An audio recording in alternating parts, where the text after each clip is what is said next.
नमस्कार मित्रांनो, रोज रोज काहीतरी चटपटीत खाण्यापेक्षा कधीतरी साधंसुद्धा आपण खाऊन पाहावं. तर आजच्या या रेसिपीला खूप मोठा इतिहास आहे. खूप मोठा इतिहास मी यासाठी म्हणेन कारण या रेसिपीची सुरुवात आपल्या लहानपणापासून कुठेतरी झालेली असते. म्हणजे कधीतरी आपण कॉलेजमध्ये असताना किंवा घरामध्ये एकटं असताना ही रेसिपी आपण बनवलेली असते. पण बनवताना मात्र ही रेसिपी वेगवेगळ्या पद्धतीने बनवली जाते. तर आज मी माझ्या पद्धतीने हीच खिचडी कशी बनवायची ते तुम्हाला दाखवणार आहे. नक्कीच तुम्ही जर चॅनलवरती नवीन असाल तर चॅनलला सबस्क्राईब करून बेल आयकॉनवरती क्लिक करा. तर वेळ न घालवता आजच्या या साध्या सिंपल रेसिपीला आपण सुरुवात करूया. या रेसिपीचं साहित्य एकदा तुम्ही बघून घ्या. आता मी हे तांदूळ घेतलेले आहेत. हे घरगुती तांदूळ आहेत. साधारण 2 वाट्या तांदूळ मी घेतलेले आहेत. तुम्ही कोणतेही तांदूळ घेऊ शकता. 2 प्रकारच्या या डाळी मी घेतलेल्या आहेत. त्यामध्ये ही तुरीची डाळ आहे आणि ही मूग आणि मसूर यांची डाळ आहे. या डाळी अगदी ऑप्शनल आहेत पण छान लागतात म्हणून मी घेतलेले आहेत. कांदे मी या प्रकारे उभे चिरून घेतलेले आहेत. थोडेसे मोठेच मी ठेवलेले आहेत. कांद्याप्रमाणे हे टोमॅटोसुद्धा या प्रकारे उभे मी कापून घेतलेले आहेत. बटाटे या प्रकारे मी हे उभे स्लाइस करून घेतलेले आहेत. मला या प्रकारे आवडतात, तर तुम्ही मोठे ठेवले तरी चालतात.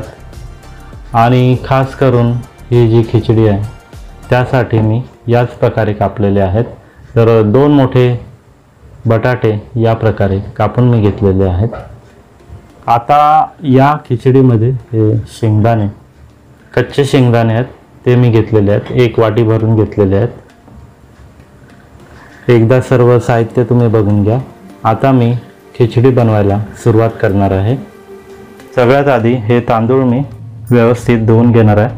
तर त्यामध्ये दोन्ही डाळी आधी टाकून घेणार आहे. तुरीची डाळ, त्याच्यानंतर मूग, मसूरची डाळ,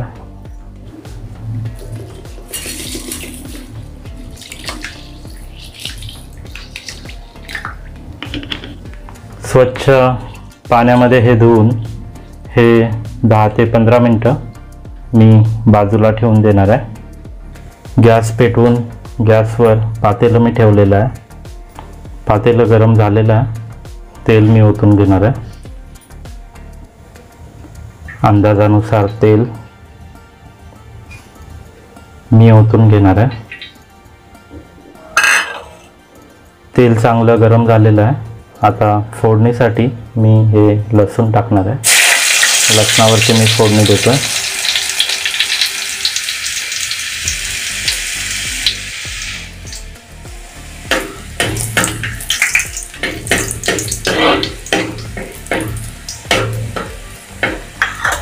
लसूण चांगला लालसर झालेला आहे.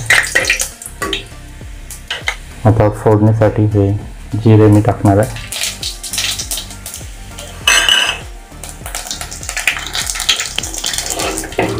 छान फोडणी बसलेली आहे. आता यामध्ये हे कांदे आहेत ते मी टाकून देणार आहे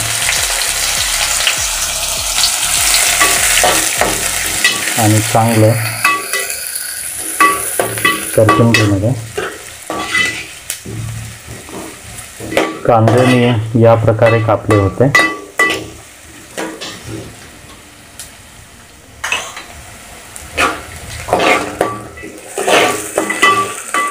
कांदा थोडासा लालसर झालेला आहे.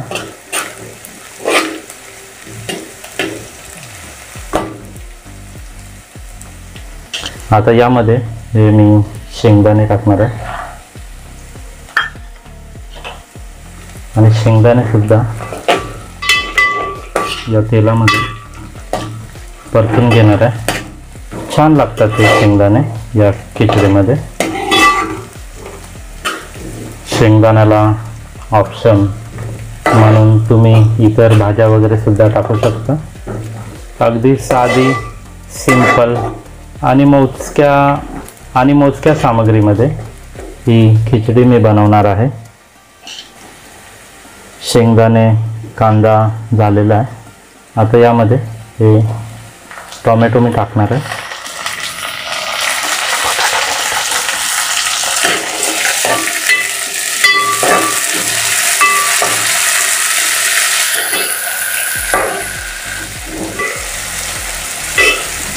व्यवस्थित सगळं मिक्स करून घ्यायचं।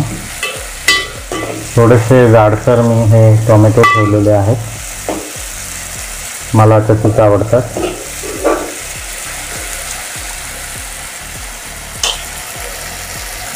आता यामध्ये हे बटाटे मी टाकणार आहे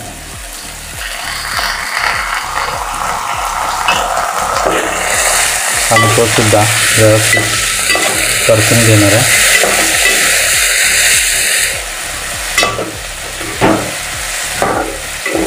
या प्रकारे उभा आणि पातळ हा बटाटा मी कापून घेतला होता, तो आता लवकर शिजेल म्हणून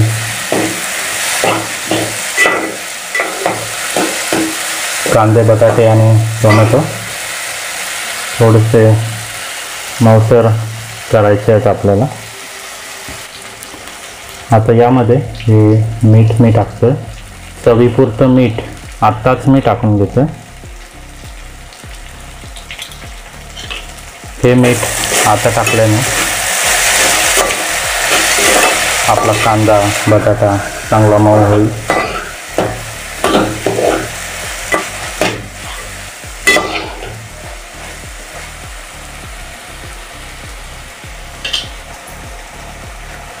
हळद मी टाकणार आहे, लाल मिरची पावडर, तिखट आणि व्यवस्थित मिक्स करून घेणार आहे।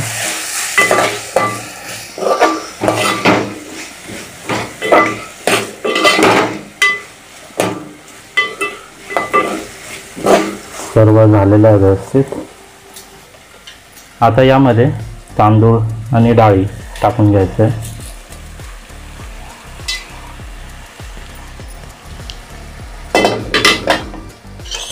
आणि व्यवस्थित मिक्स करून घ्यायचं।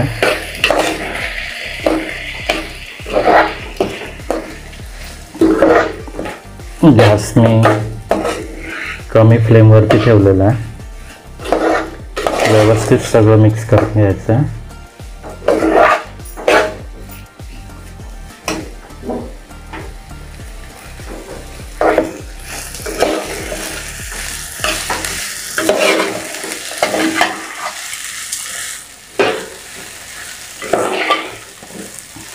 एक 2 ते 3 मिनटं सगळं व्यवस्थित मिक्स झालेलं आहे। बघा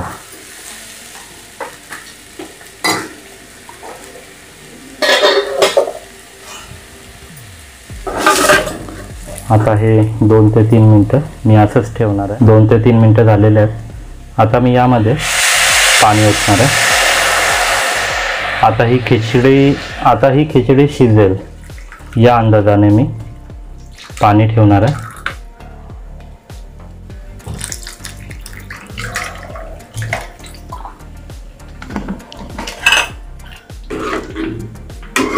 मिक्स करून घेऊया। आता छानपैकी ही खिचडी मी शिजवून घेणार आहे।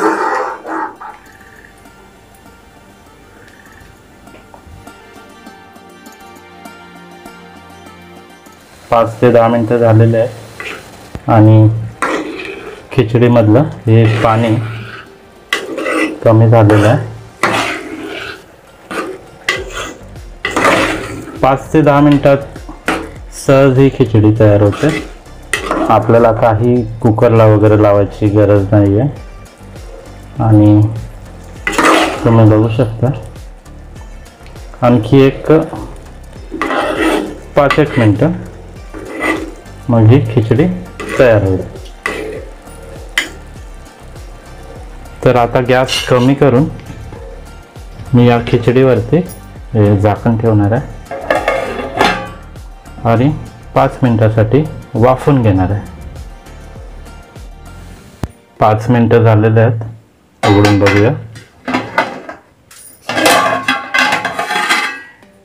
वा,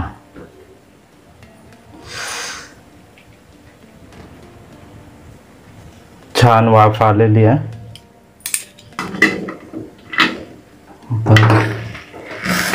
हलवून बघतो. खिचडी आता तयार झालेली आहे.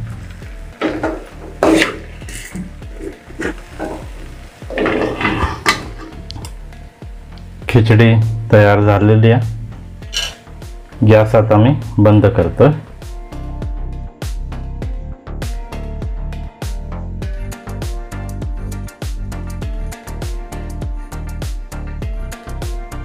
खिचडी आता तयार झालेली आहे.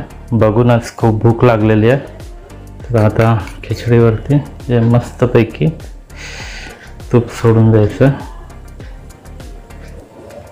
वा, आणि गरमागरम आता या खिचडीवरती ताव मारायचा. वा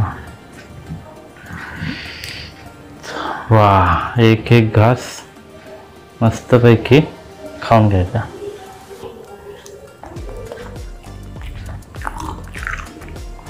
थोडंसं लोणच्यासोबत.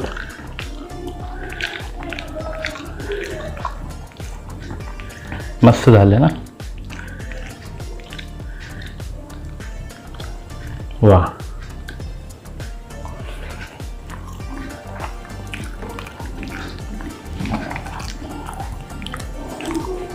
जशी ही रेसिपी बनायला अगदी साधी सिंपल, तशीच खायला तितकीच चविष्ट आणि स्वादिष्ट लागते. तर खाताना आपण पापड, लोणचं किंवा आपण घरी बनवलेल्या चटणीसोबत आपल्याला ही रेसिपी खाता येते. व्हिडिओ कसा वाटला ते तुम्ही मला कमेंट करून सांगायला विसरू नका. पुन्हा मी भेटेन एका नव्या व्हिडिओमध्ये नवीन काहीतरी घेऊन. तोपर्यंत खात राहा, खुश राहा आणि आनंदी राहा. धन्यवाद.